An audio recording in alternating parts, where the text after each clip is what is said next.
But ಇಲ್ಲಿ ಒಂದು ನಾವು ನೋಡ್ದಂಗೆ ಕನ್ನಡ ಕರ್ನಾಟಕ ರಕ್ಷಣಾ ವೇದಿಕೆ ಅಂದಾಗ ನೀವೇ ಉದಾಹರಣೆ ಕೊಟ್ರಲ್ಲ ಸರ್, ಕೆಲವು ಕಡೆ ಹೋಗಿ ಅಲ್ಲಿ ಈಗ ಈ ಕನ್ನಡ ಇಲ್ಲ ಅಂದರೆ ಈಗ ಬೋರ್ಡ್ಗಳನ್ನು ಒಡೆದು ಹಾಕೋದಾಗಿರಲಿ, ಈಗೇನು ಇದನ್ನು ಕೆಲವರು ಗೂಂಡಾಗಿರಿ ಅಂತ ಅಪಾರ್ಥಿಸ್ಕೊಳ್ತಾರಲ್ಲ, ಅಂದರೆ ಆ್ಯಕ್ಟಿವಿಸಮ್ ಚಳುವಳಿನೇ ಸರಿ.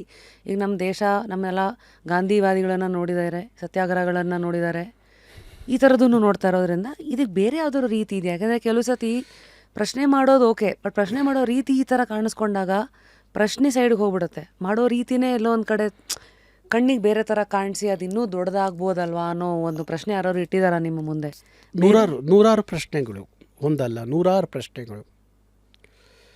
ಕರ್ನಾಟಕದಲ್ಲಿ ಉದ್ಯಮ ಮಾಡುವವರು, ಉತ್ಪಾದನೆ ಮಾಡುವವರು, ಆರ್ಥಿಕವಾಗಿ ಬಲಿಷ್ಠರಾಗಿರುವವರು ಕನಿಷ್ಠ ನಾವು ಏನು ಕೇಳ್ತೀವಿ, ಕನ್ನಡದವರಿಗೆ ಒಂದು ಉದ್ಯೋಗ ಕೊಡಿ ಅಂತ ಕೇಳ್ತೀವಿ. ನಿಮ್ಮ ನಾಮಫಲಕದಲ್ಲಿ ಇಷ್ಟು ಕನ್ನಡ ಬಳಸಿ ಅಂತ ಕೇಳ್ತೀವಿ. ನಿಮ್ಮ ಪಾಲು ಏನಿದೆ, ಆರ್ಥಿಕ ಪಾಲು ನಮ್ಗೆ ಕೊಡಿ ಅಂತ ಯಾವತ್ತೂ ಕೇಳಿಲ್ಲ ನಾವು. ನಮ್ಮ ಭಾಷೆ ನಮ್ಮ ನೆಲದ ಭಾಷೆ ಕನ್ನಡ, ಬಳಸಿ ಅಂತ ಕೇಳ್ತೀವಿ. ಕೊಡಿ ಅಂತ ಕೇಳ್ತೀವಿ. ಕನ್ನಡದವ್ರಿಗೆ ಉದ್ಯೋಗ ಕೊಡಿ ಅಂತ ಕೇಳ್ತೀವಿ. ಅದು ಅಪರಾಧ ಅಂದಾಗ ನೀವು ಯಾರೋ ಉತ್ತರ ಭಾರತದಿಂದ ಇಲ್ಲ ಇನ್ಯಾವುದೋ ಉತ್ತರ ಭಾರತ ರಾಜ್ಯಗಳಿಂದ ಕರ್ಕೊಂಬಂದು ಕೆಲಸ ಕೊಟ್ಟಾಗ ನನ್ನ ಮಾತಿಗೆ ನೋಡ್ರಿ, ಪುಟ್ಟಪ್ಪನವರು ಒಂದು ಮಾತು ಹೇಳ್ತಾರೆ, ಕುವೆಂಪು, ರಾಜ್ಕುಮಾರ್ ಅವ್ರ ಕುಟುಂಬ, ಪಾರ್ವತಮ್ಮನವರು, ಚಿನ್ನೇಗೌಡರು ಒಂದ್ಸಲಿ ಕುವೆಂಪು ಅವ್ರನ್ನ ಭೇಟಿ ಮಾಡ್ತಾರೆ. ಯಾತಕ್ಕೆ ಭೇಟಿ ಮಾಡ್ತಾರೆ ಅಂದರೆ ಕುವೆಂಪು ಅವರ ಒಂದು ಹಾಡು ಹೊಸ ಬೆಳಕು ಸಿನಿಮಾದಲ್ಲಿ ತೆರೆದಿದೆ ಮನೆ ಹೋ ಬಾ ಹತಿಥಿ ಹಾಡು ಕೇಳಕ್ಕೆ ಅಂತ ಹೋಗ್ತಾರೆ. ನಮ್ಮ ಸಿನಿಮಾಗೆ ಈ ಹಾಡು ಹಾಕೋಬೋದಾ, ಈ ಕವಿತೆ ಹಾಕೋಬೋದಾ ಅಂತ ಕೇಳ್ತಾರೆ. ಪಕ್ಕದಲ್ಲಿದ್ದವರು ಕುವೆಂಪು ಅವರು ಶಿಷ್ಯ ಯಾರೋ ಪಕ್ಕದಲ್ಲಿರ್ತಾರೆ, ಅವ್ರು ಹೇಳ್ತಾರೆ, ನೀವು ಕನ್ನಡದ ಹೆಸರಲ್ಲಿ ಕಲ್ಲುಗಳು ಹೊಡಿತೀರಿ, ಕಲ್ಲಲ್ಲಿ ಹೊಡಿತೀರಿ ಅಂಗಡಿಗಳಿಗೆ, ನಿಮ್ಮಂಥವರಿಗೆ ಕುವೆಂಪು ಅವ್ರ ಗೀತೆ ಕೊಡೋದ ಸಾಧ್ಯ ಇಲ್ಲ ಅಂತಾರೆ.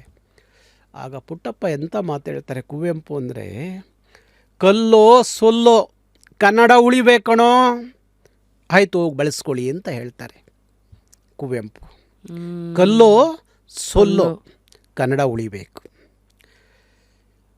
ಈಗ ನಾವು ಇಷ್ಟು ವರ್ಷ ನ್ಯಾಯಬದ್ಧವಾಗಿ ಅಲ್ಲೆಲ್ಲೋ ಫ್ರೀಡಮ್ ಪಾರ್ಕಲ್ಲೋ, ಇನ್ನೆಲ್ಲೋ ಮೈಸೂರು ಬ್ಯಾಂಕ್ ಸರ್ಕಲ್ಲೋ, ಇನ್ನೆಲ್ಲೋ ಟೌನ್ ಹಾಲ್ ಸರ್ಕಲಲ್ಲೋ ಧರಣಿ, ಸತ್ಯಾಗ್ರಹ, ಉಪವಾಸ ಮಾಡ್ದೋಲ್ಲ. ಯಾರ ಕಣ್ಣು ತೆರೀತು, ಯಾರ ಕಿವಿ ತೆರೀತು, ಯಾವ ಸರ್ಕಾರಗಳು, ಯಾವ ಜನ ಮುಂದೆ ಬಂದರು?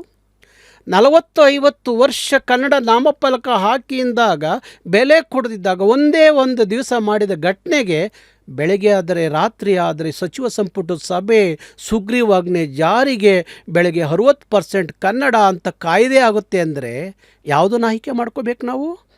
ಧರಣಿ ಸತ್ಯಾಗ್ರಹ ಆಯ್ಕೆ ಮಾಡ್ಕೋಬೇಕಾ? ಇಲ್ಲ ಈಗ ನೀವ ನೋಡೇ ಬಿಡೋಣ ಸಂಘರ್ಷ ಅಂತೇಳಿ ನಿಂತ್ಕೊಡ್ಬೇಕಾ? ಇದು ಹೇಗಾಯ್ತಂದ್ರೆ ನಮ್ಮ ಕನ್ನಡದಲ್ಲಿ ಒಂದು ಮಾತಿದೆಯಲ್ಲ, ಬುದ್ಧಿವಂತರಿಗೆ ಮಾತಿನ ಪೆಟ್ಟು, ಹೌದು, ದೊಡ್ಡನಿಗೆ ದೊಣ್ಣೆ ಪೆಟ್ಟು, ಜಾಣನಿಗೆ ಮಾತಿನ ಪೆಟ್ಟು. ನನಗೆ ನಮ್ಮ ಹಳ್ಳಿ ಕಡೆ ಒಂದು ಮಾತು ಹೇಳ್ತಾರೆ, ಯಾವ್ಯಾವ ದೇವ್ರುಗಳಿಗೆ ಯಾವ್ಯಾವ ಪೂಜೆ ಮಾಡಿದ್ರೆ ತೃಪ್ತಿ ಆಗುತ್ತೋ ಆ ಪೂಜೆ ಮಾಡಲೇಬೇಕು. ನಮ್ಮೂರು ಮಾರಮ್ಮನಿಗೆ ಕುರಿ ಕತ್ತರಿಸಲೇಬೇಕು.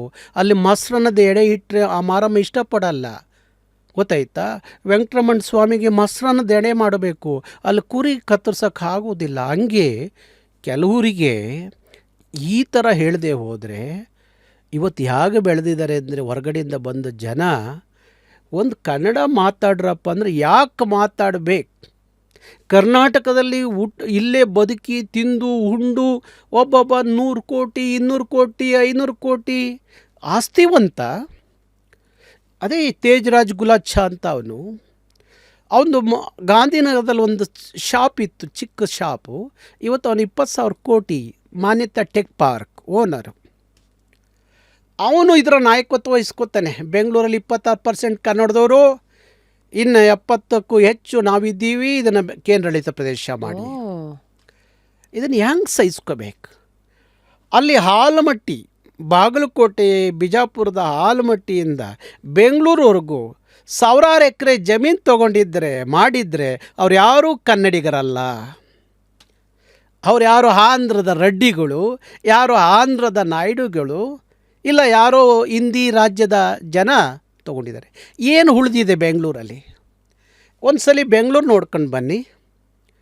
ಬೆಂಗಳೂರಲ್ಲಿ ದೊಡ್ಡ ದೊಡ್ಡ ಡೆವಲಪರ್ಸ್ ಎಷ್ಟು ಜನ ಇದ್ದಾರೆ ಕನ್ನಡದವ್ರು ಹುಡುಕ್ರಿ.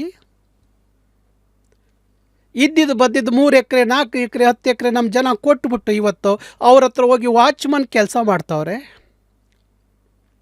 ಇನ್ನೂ ಯಾವ ಸ್ಥಿತಿಗೆ ಕನ್ನಡಿಗರು ಹೋಗಬೇಕು? ನಾವು ಅದನ್ನು ಸಹಿಸ್ಕೊಂಡು ಕೂತ್ಕೋಬೇಕು.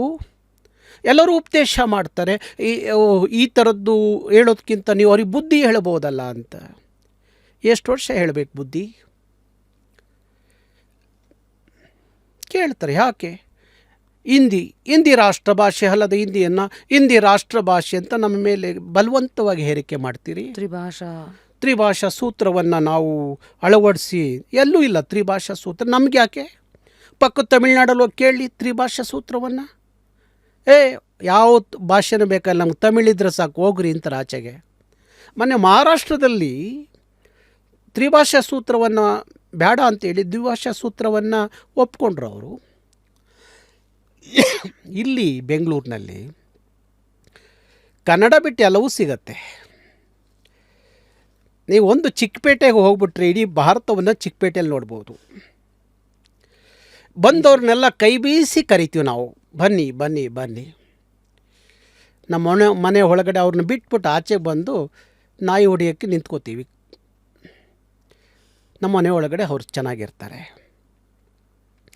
ಈ ಪರಿಸ್ಥಿತಿ ಇನ್ನು 10-15 ವರ್ಷ ಆದರೆ ಬೆಂಗಳೂರಿನಲ್ಲಿ ಕನ್ನಡಿಗರನ್ನ ಬೆಳಗ್ಗೆ ಬ್ಯಾಟ್ರಿ ತೊಗೊಂಡು ಹುಡುಕಬೇಕು ಎಲ್ಲಿದ್ದಾರೆ ಕನ್ನಡದವರು ಅಂತ.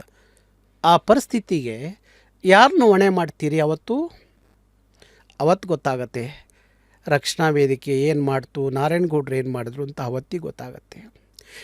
ಇವತ್ತಿನ ಒಬ್ಬ ಕನ್ನಡ ಶಾಸಕ ಆಗಿದಾನಲ್ಲ, ಆ ಜಾಗದಲ್ಲಿ ಯಾವನೋ ಮಾರ್ವಾಡಿನೋ ಸಿಂಧಿನೋ ಬಂದು ಶಾಸಕ ಆದಾಗ, MLA ಆದಾಗ ಅವತ್ತು ಅವನಿಗೆ ಅರ್ಥ ಆಗತ್ತೆ. ಯಾವ ವಿಧಾನಸಭೆಯಲ್ಲಿ ಇವತ್ತು ಮುಖ್ಯಮಂತ್ರಿ ಅಂತ ಕೂತಿದ್ದಾರಲ್ಲ, ಆ ಜಾಗದಲ್ಲಿ ಇನ್ಯಾವನೋ ಬಂದು ಕೂತ್ಕೊಂಡ್ರೆ ಅವತ್ತು ಅರ್ಥ ಆಗತ್ತೆ. ಅಲ್ಲಿವರೆಗೂ ನಮ್ಮ ಆಳುವ ಪ್ರಭುಗಳಿಗೆ ಅರ್ಥ ಆಗಲ್ಲ. ವಿಧಾನ ಪರಿಷತ್ತು ಚಿಂತಕರ ಚಾವಡಿ ಅಂತ ಕರಿತಿದ್ದಂಥ ವಿಧಾನ ಪರಿಷತ್ ಒಳಗಡೆ ಯಾರು ಕೂತಿದ್ದಾರೆ ಇವತ್ತು? ಯಾವನ 50 ಕೋಟಿ 100 ಕೋಟಿ ಕೊಟ್ಟನಲ್ಲ ಅವನೋ ಕೂತಿದ್ದಾನೆ. ಯಾರಾದರೂ ಒಬ್ಬ ಚಿಂತಕ, ಒಬ್ಬ ಸಾಹಿತಿ, ಒಬ್ಬ ಹೋರಾಟಗಾರ, ಒಬ್ಬ ಗಾಂಧಿವಾದಿ ಚಿಂತಕರ ಸಂತೆ ಆಗಬೇಕಾಗಿದ್ದು ಇವತ್ತು ಹಣವಂತರ. ಹೌದು ಹೇಳ್ತಾರೆ. ಅಣ್ಣ ನಾನು 25 ಕೋಟಿ ಕೊಟ್ಟೆ MLCಗೆ, ಅವನು ಯಾವನ ಇನ್ನೊಬ್ಬ ಬಂದು ನಾಯ್ಡು 50 ಕೋಟಿ ಕೊಟ್ಟ, ನನಗೆ ಕೊಡಲಿಲ್ಲ, 50 ಕೋಟಿ ಕೊಟ್ಟವನಿಗೆ ಕೊಟ್ಟರು MLC ಸೀಟು. ಇವೆಲ್ಲ ಆಗತ್ತೆ. ಇದನ್ನೆಲ್ಲ ನೋಡಿದಾಗ ಏನಾಗುತ್ತೆ, ನಮ್ಮ ರಕ್ತ ಕುದಿಯುತ್ತೆ. ಏನಾಗ್ತಾ ಇದೆ ಕರ್ನಾಟಕದ ಪರಿಸ್ಥಿತಿ, ಕನ್ನಡಿಗರ ಪರಿಸ್ಥಿತಿ ಏನು?